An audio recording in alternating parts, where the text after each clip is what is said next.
ఒక మాట పది మాటలై అది పాట కావాలని,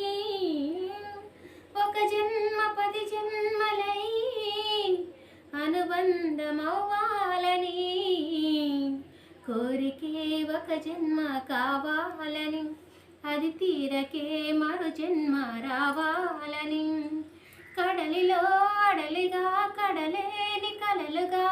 నిలిచిపోవాలని, పాడవే పాడవే కోయిలా పాడుతూ పరవశించు జన్మ జన్మల, నా గొంతు శృతిలోనా